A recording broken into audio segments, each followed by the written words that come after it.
How are you, sir? Good evening, sir. How are you? Good evening, sir. Good evening.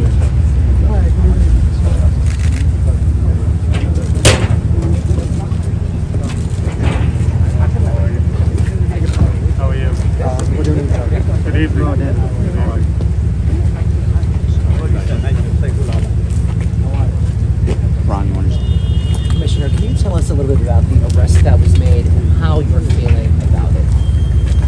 Well, mixed emotions. You know, first and foremost, we're here in solidarity with the Bengali community. And when, you know, the message is that when one New Yorker is victimized, everyone needs to come together and stand up and speak up for what's right and what's wrong. So while we are pleased that an arrest is made, we know that, you know, that arrest will begin a healing process, but it can never replace what's been taken away. So clearly mixed emotions, but we're here in solidarity to lend support. Can you tell us how you made this arrest? I mean, did somebody turn him in, or did he turn himself in? Chief Jimmy Essick did a press conference earlier this week and spoke about two distinct cases, one in Upper Manhattan and this one that we're referring to from last weekend. We expect an arrest on the second case, to be honest, shortly, hopefully. On this particular case, it was a lot of work by the detectives involved, working around the clock for 6 or 7 days and tracking the individual that committed the crime from Manhattan to Queens, and thankfully we're able to make an arrest yesterday. And it's as Jimmy said earlier this week, it's a member of the community that's out trying to make a living. It's just a senseless crime that really, you know, tears at the heart of all New Yorkers, and you know, we're thankful that an arrest was made, but it'll never bring that person back.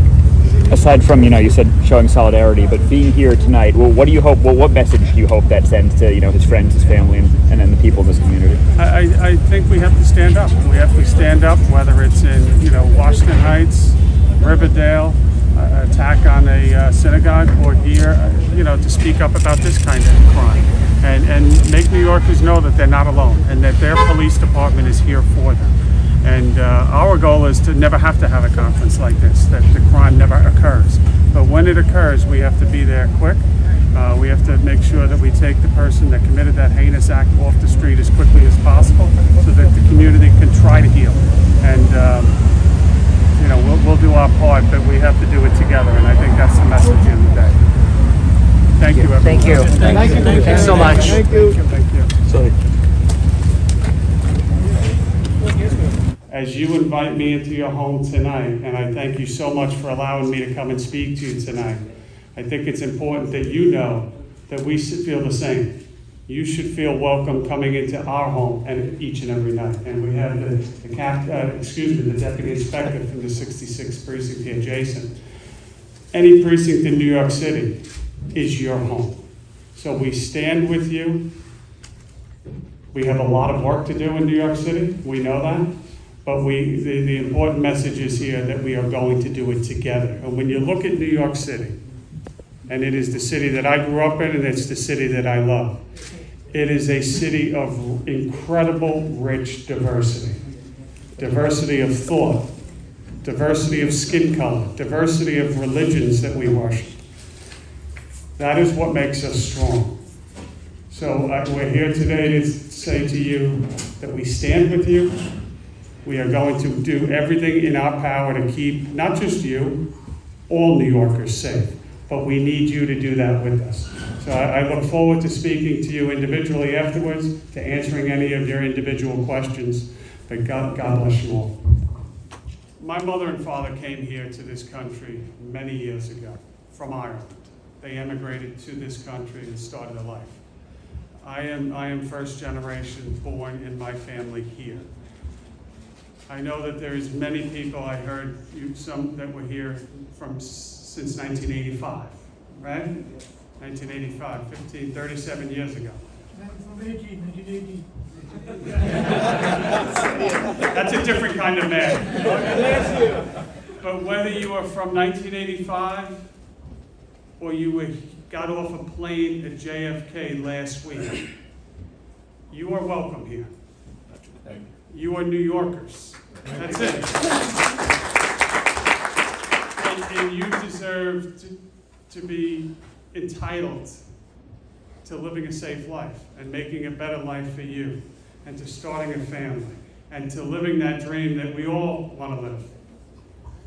When you look at, oftentimes it comes up, and I've heard it talk today, somebody brought up about, Jason eloquently said, like, you got to get involved. You need to get involved. You need to raise your voices.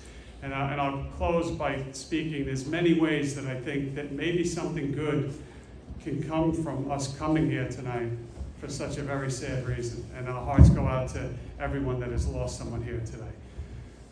But no one first know this, no one in the NYPD cares last week or 10 years from now about what your immigration status is. In fact, they're forbidden by law from asking you about your immigration status.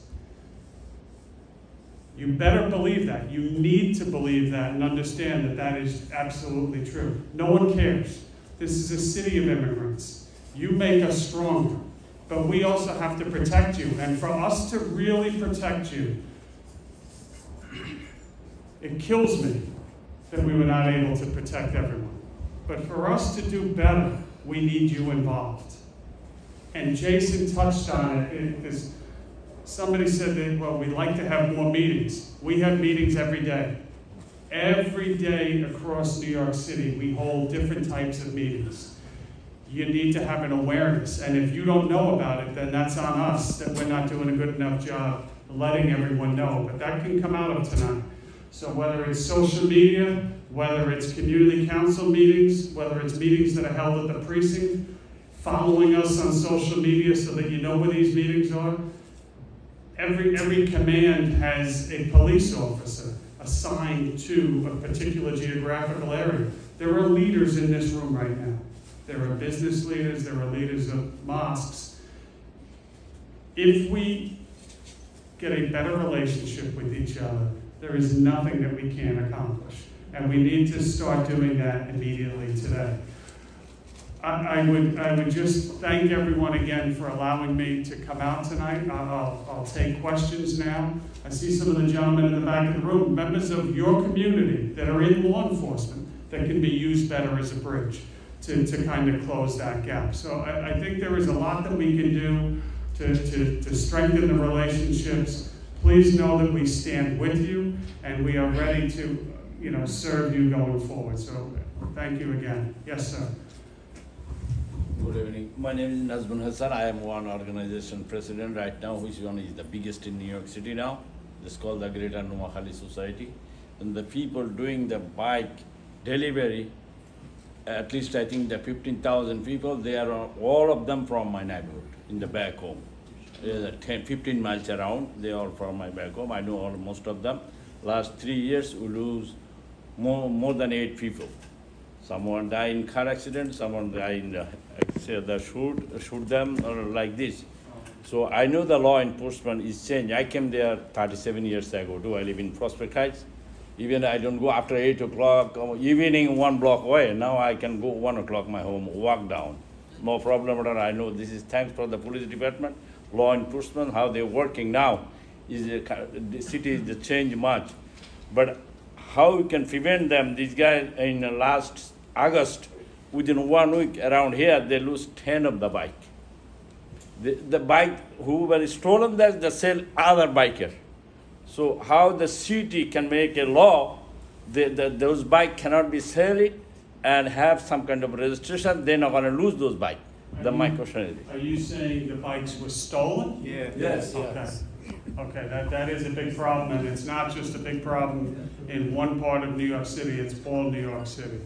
I think we can definitely work on that. We need to, let me just say this, and I left this out and it needs to be said. Whether you came here last week or 20 years ago, I said before, you matter to us. You do not underestimate the power of your voice. And in New York City, like many places, the way things change and you get recognized and the way things get done is strength in numbers. So I think we're part of the way there with many of the organizations that are represented here today. But if you are not currently making your voices heard to members of elected officials, whether it's at the city council, the state assembly, or anywhere else, you are failing. I'm being honest. You must make yourself heard to the members that are elected across this city and this state and this great country, and it is a great country. They represent you. They serve you. You need to make your voices heard in the most eloquent, loud, respectful fashion, what you need. And we will work with you on that. But whether you're talking about bicycles being stolen, or how to make the roads safer for when you're doing your deliveries, or crime, or help with anything, we can help you, but we can't do it alone. We need you to work with us, and you need to speak up for yourselves as well. So when what we've seen over the last year in New York City with crime rising, some of it is 100% entirely preventable, but we need your voices. We need your voices to the elected officials to say, hey, we're not happy with what we're seeing here. We need it changed. Because when it's just the police saying it, it does not carry the same weight. So I'd love to work with you. We can work with the some of the fraternal organizations, or I will have somebody at the back of the room give you a card, and we can follow up on that, whether it's stolen bikes or making it safer for all. Yes, sir. Okay. So I talked to many delivery bikers. They say police don't care about their blame or claim. So Of a bike stolen? Yeah. So do you have any statistics last 3 months, 4 months, or 6 months? How many bikes were stolen and how many were being recovered? I do not have those numbers here today. I can tell you in my old jobs, running crime statistics for the New York City Police Department, I was the chief of detectives that had to investigate crimes, and now I'm the police commissioner. The last 5 years or so, as you see more and more bikes in New York City that cost more and more money because e-bikes and things of that nature, it has been a growing crime problem. I don't have the exact numbers, but it absolutely has been an increased problem. There are some organized groups that go around and try to steal bicycles. We do care about it. There's a lot of challenges with it. I can tell you that right now, when you catch somebody stealing a bicycle, you basically we bring them to the precinct. What do they get? A desk appearance ticket, and they walk right out the door. Again, you need to make your voice. That is, I would argue that is the vehicle by which you make a living. That is a very important thing for you to provide for you and for your family. But you need to explain it in those terms, because right now, in terms of the law, and this is what we work with, within the constraints of the law, it is not treated as a serious thing. We absolutely care when somebody's bike gets stolen.